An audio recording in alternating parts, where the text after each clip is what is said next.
为什么酒店的手撕包菜这么好吃？到底是怎样做的呢？相信大家很多人都搞不懂。今天我来教给大家详细做法。首先我们准备一颗正经的包菜，因为这种包菜它是实心的，所以我们用刀给它拍上5、6、7、8下，这样包菜叶子就很容易包下来了。然后把它外面比较脏的2片叶子给它去掉不要。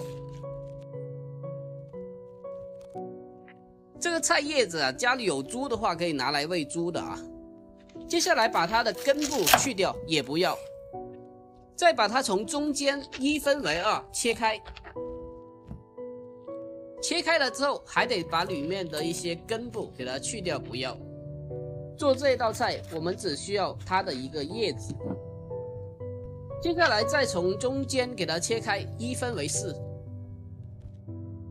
接下来我们只需要用手将这个菜叶子给它掰成小片。这个如果用刀切的话，那是没有灵魂的，吃起来没有那么爽。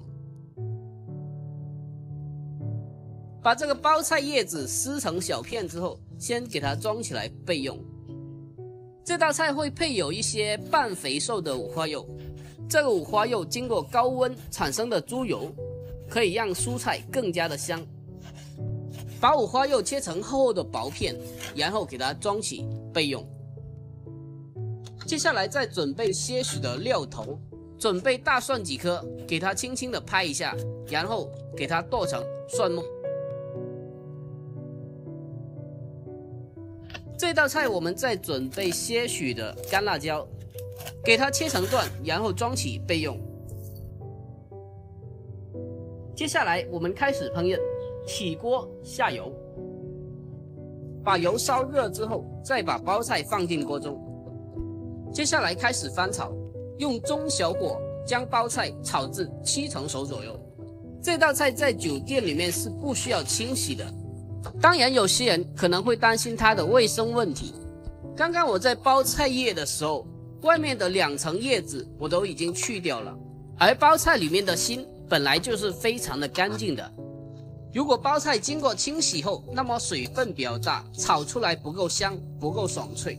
将包菜炒至7成熟，然后装起备用。这个时候我们重新起锅，下适量的食用油。这时候把五花肉放进锅中，开中小火将它慢慢的煸炒一下，把五花肉里面的油脂给它逼出来。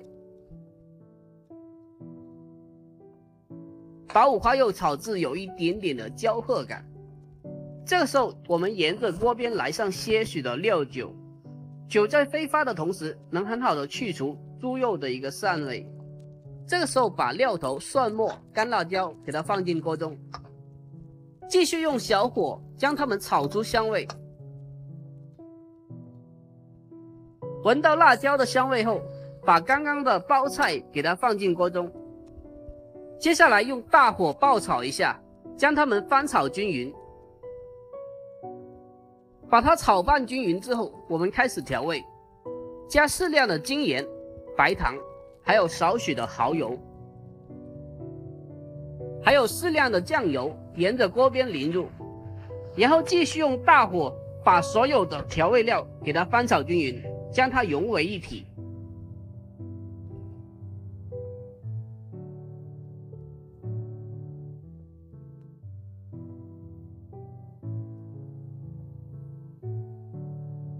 接下来这道菜的关键来了，在出锅前再给它来上些许的香醋，最后把香醋炒出香味之后即可出锅。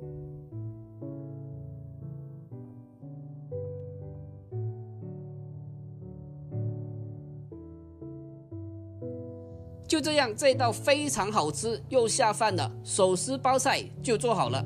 在我认识的所有人当中，99%都非常喜欢吃这道菜。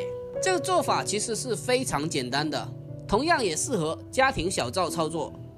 它吃起来的口感，而且还特别的好，吃起来清脆爽口的。好了，喜欢这一道菜的可以双击评论收藏，我们下期再见。